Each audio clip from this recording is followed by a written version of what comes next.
We can, especially at the outset of goal setting, be wildly ambitious about what it is that we want to accomplish. So rather than setting a year-long goal, which we might feel an instinct to do, instead, by the same token, if we see ourselves through these more negative labels, then we might also act in ways that align with that and needlessly hold ourselves back. It's a mechanism by which you can get people to open their minds up without them feeling like they're threatening the entire moral compass that they live by. So that we don't have to employ willpower, we should really focus on the way that we design our lives and the choice architecture of our lives. What we're talking about here are aspirational identities, right? And we don't want to get in our own way. I want to switch gears just a little bit to something you said when you were in the White House that has fascinated me, which is how does how we frame our goals affect our ability to accomplish our goals? So one example of this is that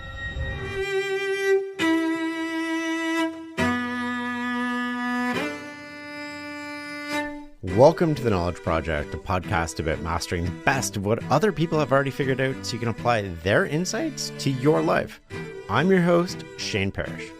A quick favor to ask before we start. Most people listening to this show right now haven't hit the follow button. If you can hit that big follow button right now on Apple or Spotify, we'd appreciate it.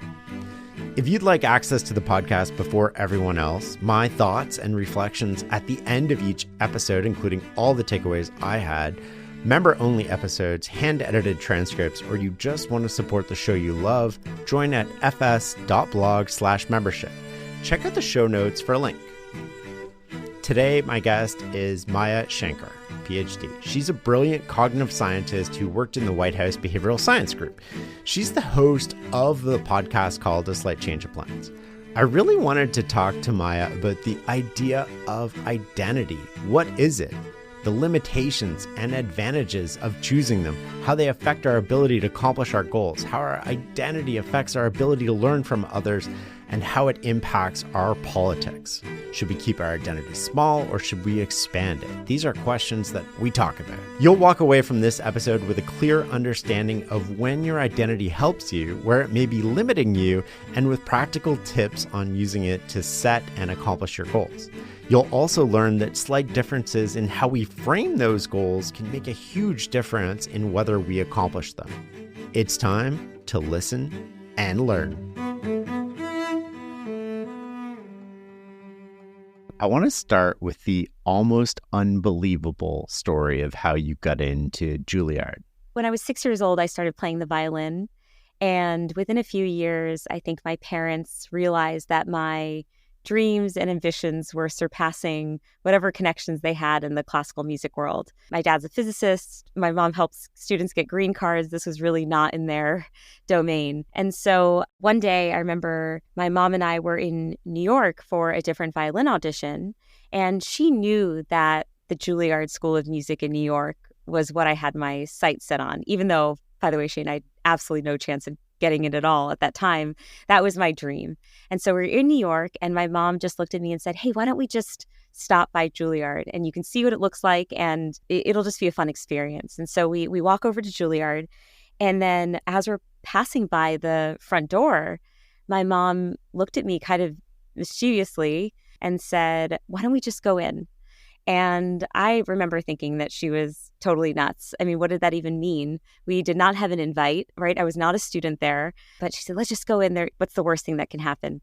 And so we walked in there, and my mom, let the security guards know that her daughter dreamed of coming here and could we just check it out? And we ended up running into a fellow student and her mom, and my mom was chatting with them and expressing that I was really interested in playing the violin. And within just a few minutes, my mom had asked them if they were willing to introduce me to their violin teacher. Then fast forward, they were really gracious and said yes. And then 20 minutes after that, I was auditioning on the spot for this Julliard teacher. Just looking back, I mean, yeah, it was a pretty wild story of just waltzing in there, but it was such a formative lesson for me about the importance of trying to be entrepreneurial and trying to just be a bit of a go-getter when opportunities are not just presented to you. And in this particular case, it carried a lot of importance because when I did play for the teacher that day, he was pretty forthcoming about the fact that I did not have any chance of getting in at my current ability level, but he believed in me. He thought I had potential and that with the proper training, I might have a shot. And so he invited me to study at his summer music program that year for just, 5 or so weeks. And so my mom and I packed up our bags and we went to Colorado, and then we studied with him. And it was really only because of that training that I was able to pass the Julliard audition in the fall. And so I'm grateful for my mom's courage. I'm also grateful for the happenstance of it all. But since then, I have been the type of person that sends many a cold email and walks through physical doors and metaphorical doors, because whatever fear I had around it was kind of beaten out of me when I was a kid. What a crazy story. What got you interested in studying and learning about identity? Long story short, with the violin, I was very optimistic about potentially becoming a concert violinist. But then when I was 15, a sudden hand injury kind of ended my dreams overnight. And I was forced to reckon with the fact that I was no longer going to be able to do this thing that since the time I was 6 had essentially defined my life. And in that moment, what was so shocking to me in being told, you can no longer play the violin, is that I knew that there was going to be a grief associated with not being able to play the violin, but I did not expect to mourn the loss of myself at this more fundamental level, because I hadn't realized, I was 15 at the time, Shane, right? So I had not put all the pieces together. I had not realized consciously just how tethered my identity was to the violin. And so in losing it, kind of had this oh crap moment, like, oh my gosh, this is a much bigger deal than I even thought. And so that was the kind of lived part of my experience that led me to first think about identity. And then I ended up becoming a cognitive scientist. So in losing the violin, I had to figure out, okay, what comes next? And I read a bunch of books, and I became fascinated by the human mind and all it was capable of and all there was to marvel at. And in my role as a cognitive scientist, where I study the human mind, identity just comes up over and over and over again, right? And it can become a central feature of our lives and how we see ourselves and how we process change. And especially as I moved my interest towards this topic of change, right? In my podcast, A Slight Change of Plans, I interview people who have gone through just harrowing tales of change at times. And what you realize along the way is that they're not just telling you this external story of change.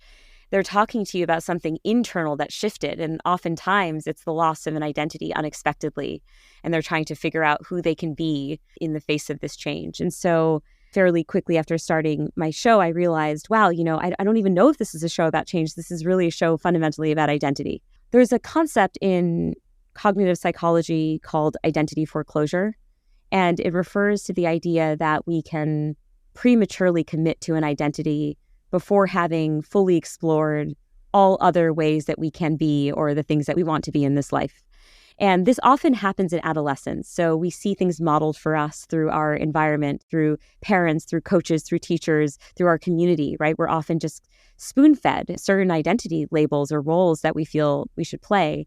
And part of the process of growing up is examining those labels for ourselves and trying them on for fit and figuring out which ones feel good and which ones don't, and which ones we want to reject and which ones we want to embrace. But what can happen is that even later in life, we can have this kind of identity foreclosure. We can have what I would call change-induced identity foreclosure, where you go through an experience and it just naturally cuts off opportunities for you. And then you have to figure out what comes next. When I was 15, I certainly fell prey to this kind of foreclosure because I had built my entire self around the violin without exploring who else I could be.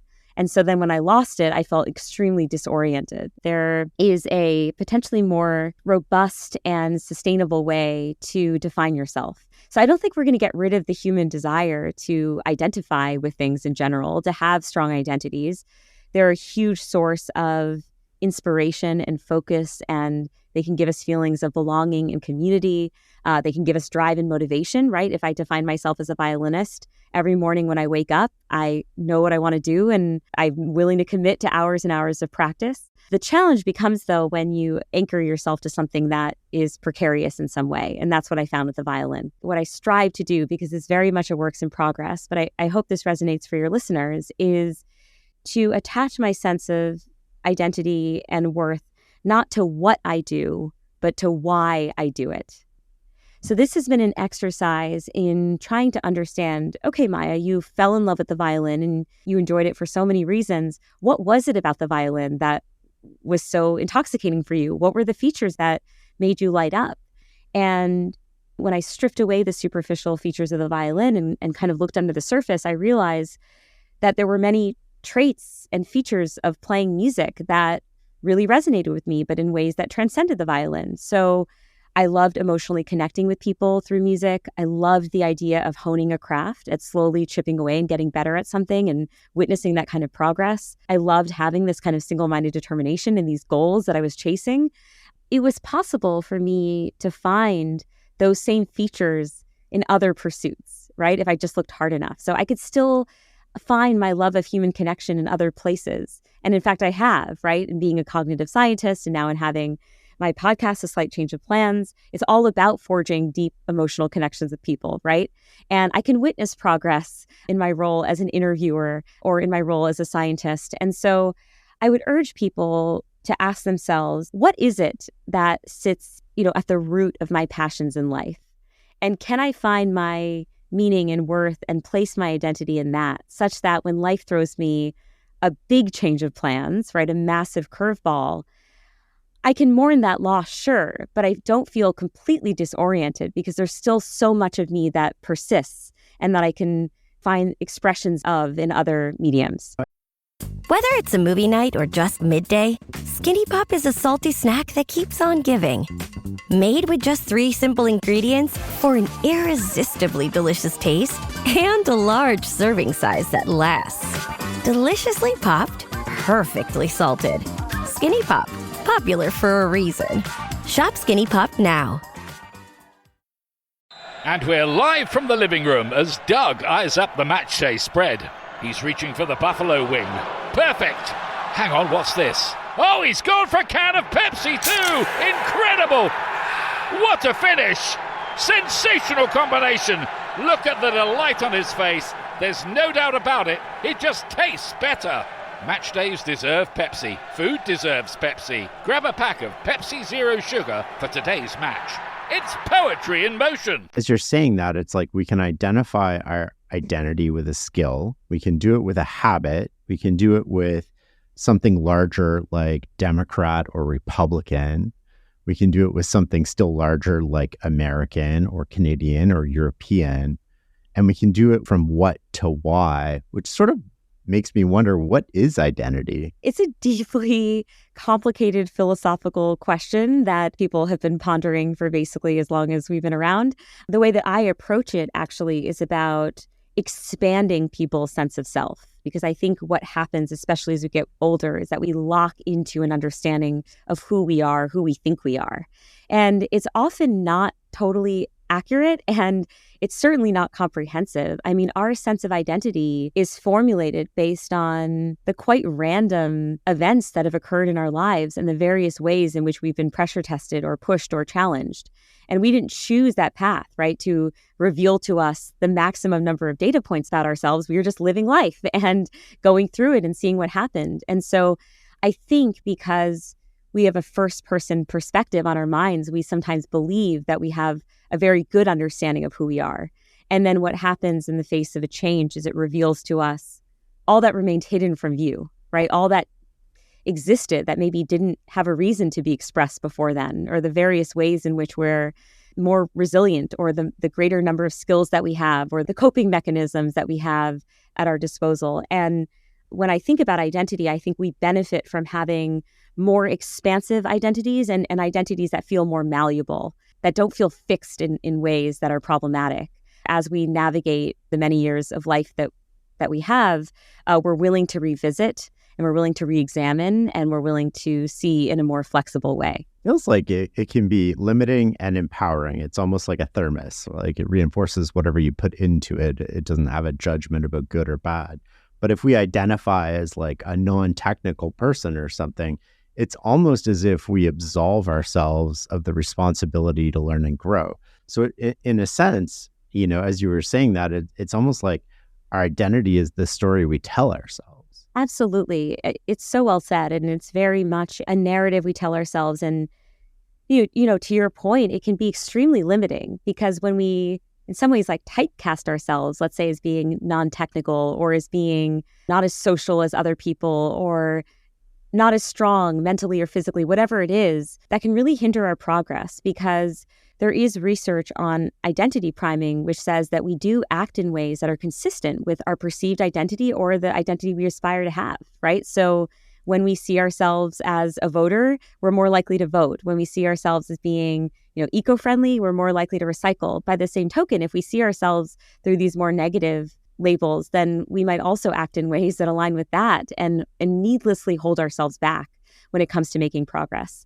And I really, really love your point, and it resonates with me so much about kind of accountability. Like when you self-identify as, say, non-technical, you're off the hook a bit, right? You don't have to try as much because you've just already decided that you fall into that bucket. And so you don't actually reach whatever growth potential you have in that area because you've kind of just written yourself off. That part really resonates with me, and I think that's an excellent point. You sort of hit on a little bit the risks of wrapping yourself with an instrument, or I think that transfers to something like a profession. Mm-hmm. And if we're no longer able to do it, then it can cause sort of an identity crisis. Can that also be a plus? So I guess the sort of meta question is, how can we use our identity to help us accomplish our goals? There are absolutely pros and pluses to anchoring ourselves to what we do. It also gives us a clear sense of a future that we can imagine, right? The future might look kind of blurry and amorphous. And when you identify as, having a certain profession, you can at least project what you think the next 5 years can look like. And so there's definitely benefits to anchoring yourself in identity. And that's why I don't want us to do away with that concept altogether. What I'm proposing is having multifaceted identities. So you can have multiple layers of abstraction when it comes to where you derive meaning and how you define yourself. And so at one level, you can absolutely say, okay, I'm a lawyer, I'm a doctor, a stay-at-home mom, I'm a tech worker. And then you can have deeper layers of identity that can be your safe landing, almost like a parachute when life throws you a change that you can fall back on, so that when that thing maybe is threatened for whatever reason. I mean, maybe you get into an accident and you don't have the same abilities that you had before. You get a chronic illness that prevents you from doing those things. You don't feel that your entire self-worth has been stripped away in the process. That is destabilizing in a way that I think is counterproductive. And I'm always trying to be a pragmatist about things and figure out, okay, what are the ways that we can try to show as much resilience as possible in these moments? And so I do think that if you can try to build identity layers, if you will, and depending on the moment in your life that you're engaging in and the challenges that you're being thrown, you can almost opportunistically choose that level of abstraction, right? You can choose the layer at which you want to self-identify. It's possible that in the moment at your job, it's not that helpful to think of yourself as, I'm the type of person who loves connecting with people, because you have a really annoying work assignment that's due in 5 hours. And that's not going to be sufficiently motivating, right? And so that's where you might call upon the stricter label, which is just what you do. I like that, because it's sort of like you can turn identity into whatever you want to help you accomplish your goals. As long as it's not delusional. So I'm not okay with people telling themselves stories that are simply advantageous or promote psychological well-being, right? They have to be rooted in reality. They have to be to some degree vetted by the people in your life. If you identify as like an extremely compassionate person, but then the people around you don't feel that way about you, it's worth potentially revisiting and updating. So I really do feel like we need to allow in feedback in those spaces and just make sure that whatever our self-assessment is at least in part rooted in evidence that we're collecting about ourselves along the way. One of my favorite ways to solve problems is ask myself what I don't want. And I'm wondering if we can sort of do that with identity. And I was thinking about this, and I sort of think as identity as the things that we don't do more than the things that we do. What are the benefits and sort of cons of thinking about it that way? Wait, say a little bit more about that. I'm curious. You can just be like, I'm a non-smoker, instead of identifying as a smoker. And so you can sort of take the negative. What are the identities that I don't want? Yes. And then how do I avoid those? I mean, research has shown that can be as effective. And there's some research showing that when people are in the process of quitting, and let's say they're offered a cigarette, there is a difference in terms of expressed behavior if you frame your current state as being someone who is in the process of quitting smoking versus being someone who doesn't smoke. Right. I think when you add the not label, you can feel as fiercely about the things that you don't do, right? Even on the character front, like I don't lie, we can feel as much conviction in those non-behaviors as we do in the more proactive behaviors. I want to get into sort of a larger discussion about identity and how it affects us. We talked earlier about sort of like skills and habits and Democrat, Republican, you can think of religious or non-religious as sort of groups of people. When we identify with something, it seems to put us in like a weird place. So if I identify as Christian, I don't need to be an expert to express an opinion on that. And I sort of got this idea from Paul Graham. And the same is true for politics, right? If I identify as a group, say Democrats, I don't need to be an expert to have an opinion on the economy. I just need strong convictions. Mm-hmm.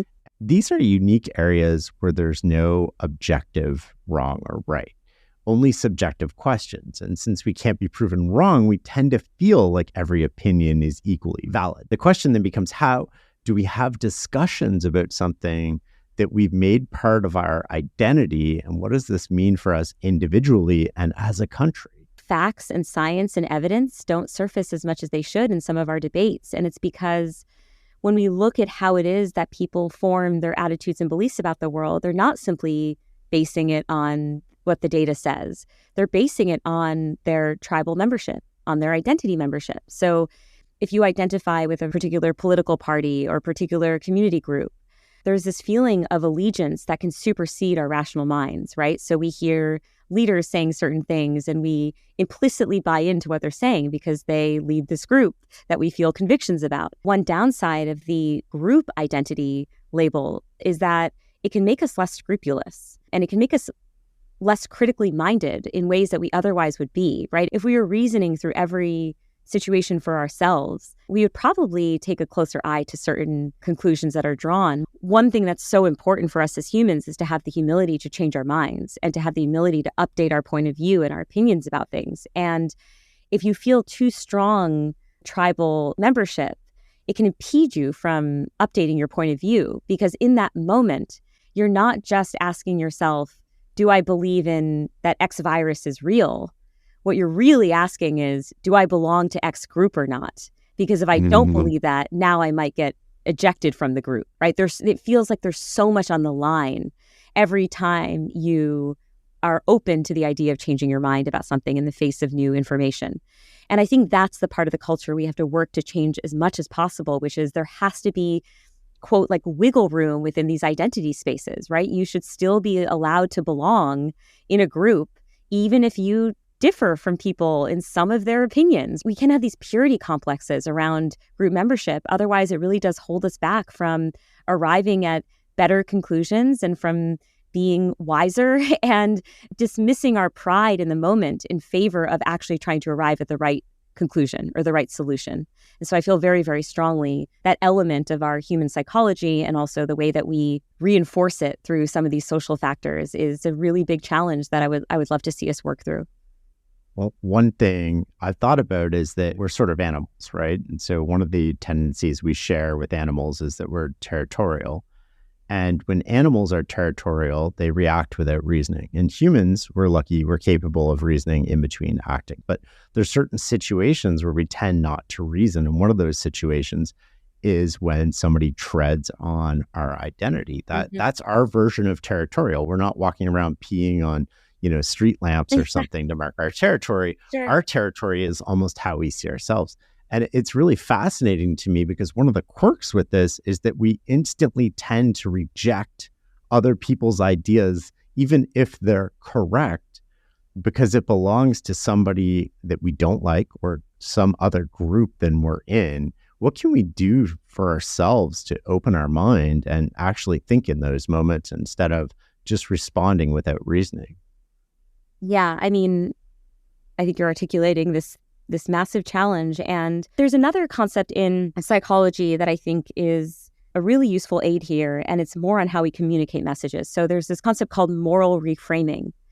What we find is that grounding our arguments in moral terms that affirm rather than threaten the moral views of those we disagree with is far more effective at helping them change their viewpoints. So for example, there was this one study showing, look, if you want to convince conservatives to care more about the environment, you might appeal to values that conservatives tend to hold. So for example, patriotism, right? Like you might say being pro-environmental allows us to protect and preserve the American way of life, right? This is the language that they use in this study. It is patriotic to conserve this beautiful country's natural resources. So it's still aligned with facts, but you're grounding it in whatever values that group has. And what that allows for is it allows for people to both stay consistent and true to their underlying beliefs about the world and the things they hold close to them, while also being willing to entertain a new way of thinking.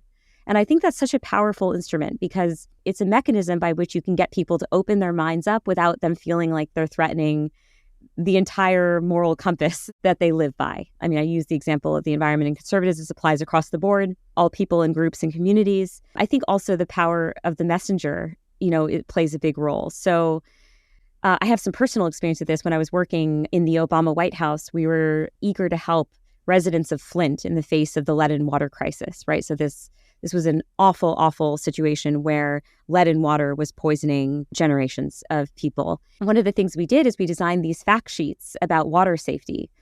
And there was a question of who should be the messenger of these fact sheets. And I think instinctively we thought, it should be the Environmental Protection Agency because the acronym is EPA, because the EPA is kind of the leading authority when it comes to all these matters. And so we should have it come from a government body.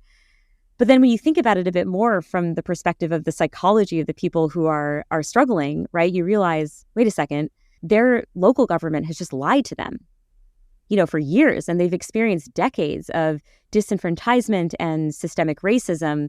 They don't have a lot of reason to believe in these authority figures and to trust the words that are coming from these authority figures. And so I remember what the local EPA did in Flint is they organized a canvassing effort where residents of the community, heads of churches, heads of YMCAs, people that you're seeing at the grocery store or at church on Sundays, they're knocking on doors and they're saying, look, I can vouch for the content of these fact sheets. Like I, as your friend, as your neighbor, as your community member. And that's a situation where it was much more effective for the message to come from someone who is trusted rather than quote the highest authority figure.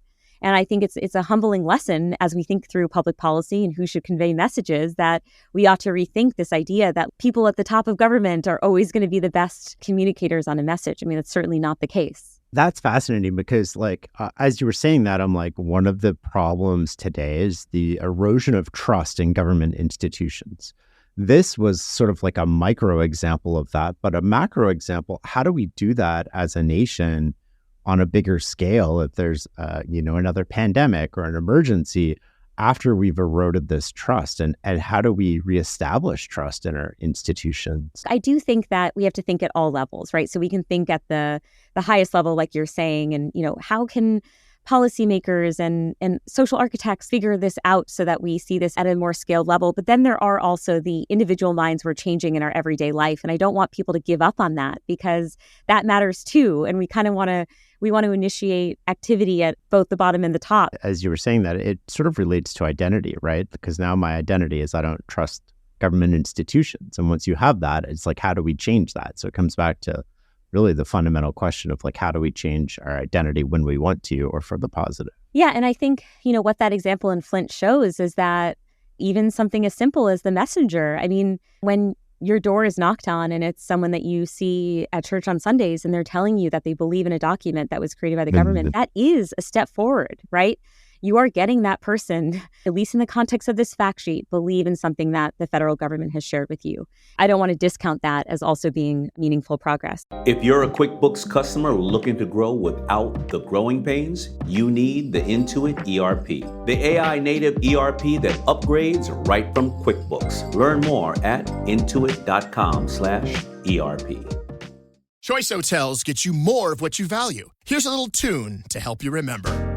Same drive, different day.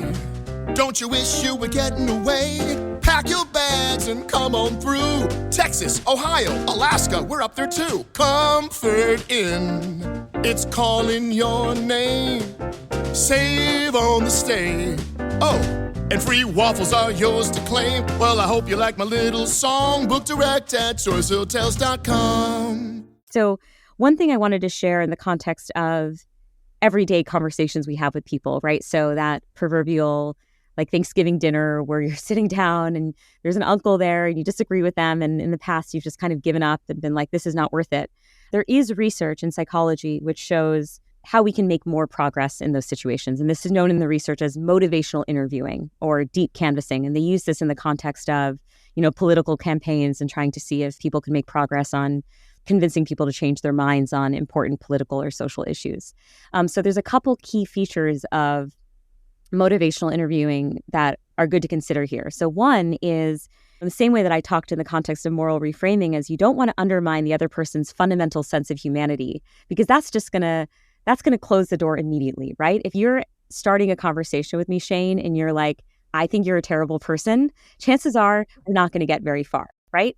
So you want to try as hard as you possibly can to show as much genuine curiosity for the person's views. You might find them abhorrent, but you want to understand how it is that they arrived at those views. How did they get from point A to point B?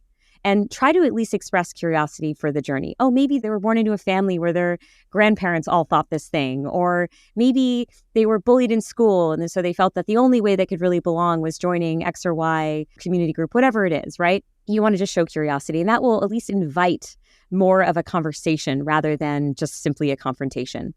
The other thing, and this relates to this curiosity point, is you want to increase your question to statement ratio. So one thing that we can often do in these contexts is simply just tell people what we think they should think, right? We just come out the gate being like, well, this is how it actually is, and this is what the data shows. And it feels authoritative in a way that's often just not conducive to actual mindset change. And so instead, you want to increase the number of questions that you're asking and try to keep statements more to a minimum. And then when the person shares their point of view back with you, again, you might find it to be totally at odds with your life philosophy or the way you think about the world. It can be really validating and helpful to restate in your own words what they've just said to you so that you can at least validate that they've been heard. Again, you disagree with them, but you're saying, I'm listening to you, I'm understanding what you're saying, and I'm going to rephrase what I just heard you say. And that can open people's minds, right? The technique at that point that's really helpful is you can ask them a pretty powerful question, which is, hey, so you believe this thing. What evidence do you think you would need in order to change your mind about that thing? And what I love about that question is that it just presupposes that they ought to be willing to change their mind in the face of new evidence, right? You're kind of like putting them on the hook for at least acknowledging that there could be something in theory that could change their minds. Now, you might be talking to someone who is particularly resolute and stubborn in their views, and they could say, literally, no evidence could change my mind. That's the point at which you stop the conversation and you maybe focus on the cornbread and you get back to your Thanksgiving dinner. But for most people, they might say, if I learned that these three things were true, I might be willing to change my mind. And that is progress. Like that, even just the identification of what those things are is very, very meaningful. And I think you can engage with them on those things. You can also ask them how they believe they arrived at their views, right? So that they can actually see that there was maybe some randomness in how they arrived at their views. Like, how did you get from point A to point B? Oh, actually, it turns out that I was just really over-anchoring on what my friend told me at school that one day, or, what my colleague said about this article that they read. And like, they can find holes in their own arguments when they have to trace that path and realize it wasn't the result of really clear, disciplined, rational, scientific thinking, but like everyone, myself included, we arrive at our views for a variety of reasons, and our minds are shaped for all sorts of reasons that aren't always totally sound. And we should also, of course, use these same tactics on ourselves, right? So we tend to believe going into these conversations that our only job is to change their minds, when in actuality, we might be a little blind to the holes in our logic, and we might benefit from having a slightly more open mind going in, because it's actually okay to leave the conversation in which both people have changed their point of view just a little bit, right? That would be potentially an excellent outcome for the conversation. Sounds like a step forward. Let's say I have a goal to run a marathon next year, and I'm not currently a runner. How can I use identity as a means to accomplish that goal? There is some research showing that you do want to frame your goals in terms of do behaviors versus don't behaviors. So you would kind of acknowledge this before. It's much more easy to measure progress when we're engaging in proactive decisions or proactive behaviors rather than the abstinence of things. You say, okay, I want to be a runner. I'm going to start by running half a mile every day. That's going to be easier to track than I'm not going to sit on my couch for as long, right? It's like that's a really hard thing to measure and also just doesn't feel as inspiring or motivating. When it comes to identity, I actually think that we talked a lot about wiggle room in identity and thinking of our identities as slightly more malleable and trying not to have a purity complex about it. And I think that applies to goal setting as well. So we can, especially at the outset of goal setting, be wildly ambitious about what it is that we want to accomplish. And we can have that purity complex where if we don't abide by the rules, let's say, of our first week or our second week, we just fall off the wagon because we think, okay, well, we already kind of screwed this up, so what's the point? And that can be really counterproductive. And so there is research showing that when we introduce what are known as emergency reserves into our goal setting, basically get out of jail free cards, into the process of goal setting, we're much more likely to stay the course and to reach those goals. So for example, let's say I want to run 3K or whatever, 5K in however many weeks. You actually build in 6 days along the way where you don't actually run. For whatever reason, you got sick. You have to drop your kids off at school. You don't feel like it. That's okay too. But you're basically bridging an empathy gap that exists between you and your future self when you're building in that emergency reserve. You're acknowledging that real life is going to happen and that when I don't run that one day, it is not a threat to this future or present identity of runner. It is a expected and pseudo-welcome part of the process because it's a more sustainable way to achieve your goals. So one mistake we can make is on a Sunday at 4 p.m. when we're laying on the couch watching TV, we think to ourselves, okay, I'm going to get up at 4 a.m. every morning and I'm going to work out at 4 a.m. And when push comes to shove, of course, we're at a very different state in that moment, and we often have a really hard time sticking to those goals. And that's another example of an empathy gap between our present selves and our future selves, which can be very problematic. And so if you are up at 4 a.m. and you are at the gym working out, that's a reasonable moment to say, I'm going to try to keep doing this for however many days I can manage, right? But I think that's another way that you can set goals in ways that really don't feel like you're threatening your aspirational, because what we're talking about here are aspirational identities, right? And we don't want to get in our own way at the time where we're actually setting the goals such that we make less progress than we could. And so we can take these factors into account at the outset. I love that. Thank you. I want to switch gears just a little bit to something you said when you were in the White House that has fascinated me, which is you said debunking a myth often does little more than reinforce it. So if that's true, what can we do instead? What role does a story play, and what role do facts play when it comes to changing people's minds? It's a very particular claim, which is that when you are myth busting, you tend to say what is not true, right? So you say, it is not the case that blah, right? You try to correct the record, right? Disabuse people of this existing belief. But what they find in research is that very quickly after you say, read the public service announcement or you listen to the commercial, people forget whether there was a not or not in that sentence. And so what happens is you've actually just strengthened the neural connection between, okay, let's say in this case, we're trying to convince people not to boil their water because that won't get rid of lead. It'll actually make the problem worse. So we say is not true that boiling your water is going to lead to better water safety, okay? They might forget the not. And so now I've just, in my brain, strengthened the relationship between boiling water and the term water safety. And so that's where we have to be careful. And so what research has found is that we should actually just make more affirmative statements that are correct. So in order to have safe water, you should use a water filter and you should install it in this particular way. And you should, you try to go on the road with the things people should do. And that way, you're only strengthening the neural connection between the two relevant things that do actually fit together and will actually lead to better outcomes. I never thought of it that way. I like that. You highlighted this, but I want to come back to it, which is you said, here's how we can use identity to help us accomplish our goal.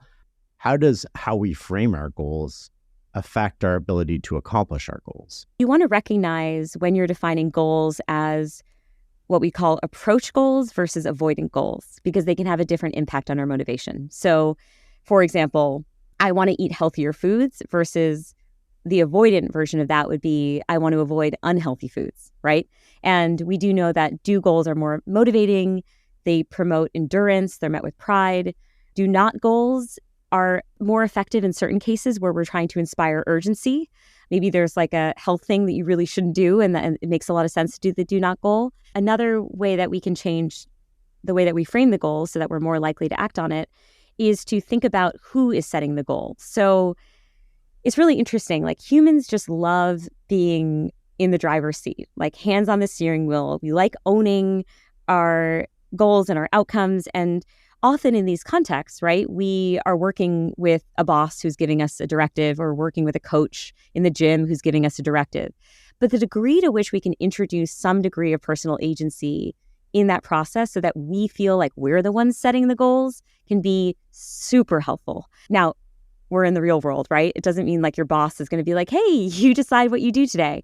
But maybe there's choices, right? Maybe there's like 3 priorities and you feel like you're in the driver's seat when it comes to choosing the exact priority that you focus on.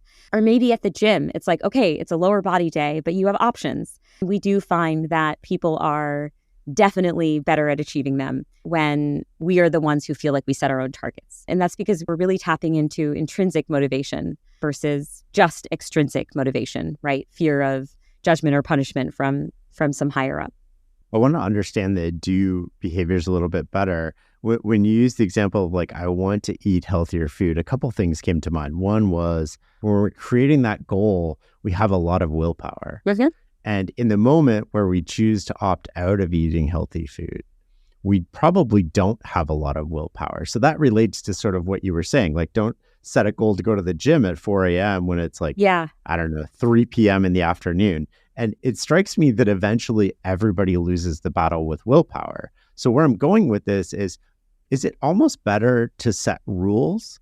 My rule is I only eat healthy food. And then all of a sudden you've changed it from a willpower question into I just need to follow this rule that I've set for myself. I think both are going to tax willpower. I think even that subtle framing of like, I don't eat unhealthy foods, like if you're near the chocolate cake, you're still going to feel the pull of the chocolate cake. No semantic shift is going to be that powerful to eliminate the willpower issues. I know Angela Duckworth focuses a lot on this. So that we don't have to employ willpower, we should really focus on the way that we design our lives and the choice architecture of our lives. What this means in practice is, to the extent that you can control your environment, you just make things unavailable to you.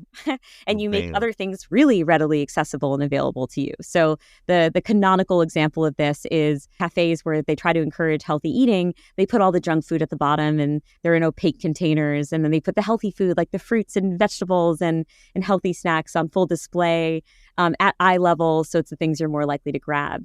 And those little nudges are actually quite effective, and they don't require as much willpower because you've just architected your environment accordingly. And so that's what I would recommend in situations like that. And then the other thing we know, Shane, about motivation is that we don't have stable amounts of motivation over the course of goal pursuit. This is some research by my friend Ayelet Fishbach. She calls it the middle problem. So basically what happens is we have a huge burst of motivation at the outset of a goal. We all can resonate with this, right? January 1st, the lines to the gym are long. And then like January 20th, all of a sudden they start to wane, right? So we all enter goal pursuit with a lot of enthusiasm and excitement. And then we also find actually that towards the end of goal pursuit, as we're reaching the end, we experience monotonic increases in motivation, what's called the goal gradient effect, where as we get closer to the goal, we get even more motivated and excited about it. But there's a lull in the middle. So that's the problem, right? It's like you see, there's like a dip in the motivation. And I think we all have the lived experience of this, right? It's like, oh my gosh, I was so excited in the first 3 weeks of this thing, and now I'm kind of losing steam. So what Ayelet recommends is to actually just make the middle periods of time as short as physically possible. So rather than setting a year-long goal, which we might feel an instinct to do because we want to set a really ambitious goal. And so we're like, let's make it a year-long goal because then I can really achieve the best version of this thing that I have my sights set on. Instead, you set week-long goals. So that way the middle period is not a multi-month period. It's actually just a few days in the middle of the week, right? And you can get away with a day or two of not working very hard, right? And then climbing your way back out on, say, that final day of low motivation. And so I really like this idea of trying to, from a temporal perspective, kind of like bound your motivational cycles so that you can experience this dip in a more constrained space. It's almost like you're a marathoner and you hit a wall and you're sort of at like mile 10. And instead of focusing on the finish line, you focus on how do I get around the next corner? And then you accomplish that goal and then you focus on the next corner. So you shorten the distance between where you are and what you want to accomplish. Exactly. I want to share the one motivational technique that I use like every single day of my life. It's been the most transformative for me. So this is from my friend Katie Milkman at the University of Pennsylvania. She calls it temptation bundling. The idea is very simple, actually. But what you do is you pair a desirable task with an undesirable task. So something that you have to do, right? So let's say you have to unload the dishwasher. You have to fold laundry. You have to get some sort of work assignment done. You have to work out. Whatever the thing is that you have a little bit of dread towards is the undesirable task. But it's the thing that needs to actually happen. And then you pair it with a desirable activity that offers you more of an immediate reward. Okay, so this might be, while I'm folding laundry, I listen to my favorite pop album that just came out. Or while I'm on the treadmill, I'm watching Netflix. Or while I am doing this really tough work assignment, I'm treating myself to like my favorite candy. And the key part, like the only way in which this temptation bundling works is if you actively deny yourself that rewarding activity in all other domains of life so that it really feels special and it feels coupled with the undesirable activity. So I can't be watching Netflix all the time and then feel motivated to go on the treadmill to just watch more Netflix, right? I have to choose, say, a show where it's like you can only watch this show when you're on the treadmill. You can only listen to this pop album when you're folding laundry. You can only eat this candy when you're working on writing your book, whatever the thing is, right? And I have found this to be such a game changer because you get really swept up in what happens with, for me, shitty reality TV shows. And I really want to know what happens. And so I do feel a pull to go back to doing the undesirable thing just because I'm so eager to see what happens in the plot line. And so that one has been really effective for me. But again, you do have to be very rule-based here, which is that you can't indulge in that thing in other spaces. That's a really important nuance. Thank you very much, Maya, for this conversation. This has been fascinating. Sure. I want to end on a personal question, which is, how would you define success? I think success for me is making people feel like they've been understood by me in some way. I think as a cognitive scientist, I'm obviously very attuned to people's inner life. And I think just dispositionally, I'm a fairly open person who's often willing to share a lot about my interior life with people. And I find it to be probably one of the most beautiful experiences in life where I have been vulnerable with someone or open with them, and they in turn share something with me that they were holding in or feeling uncomfortable about. And we have this moment, this kind of singular moment of connection when we're both willing to share those experiences with one another. And I just think that if we allowed more people to feel understood in the challenges that they were facing and just less in their own heads, kind of just like suffering in silence and torturing themselves, we would just all be so much happier. And I do think that kind of understanding and compassion is available to us. I mean, I think being a cognitive scientist is the greatest lesson in empathy, because when you understand why people are the way they are, it's really hard to like really hate people. And I think that feeling of being understood, again, that doesn't mean that you agree with people, but you at least offer an ear that's like, okay, let me try to understand where you're coming from. That to me is being a successful person. That was beautiful. Thank you. Thank you so much.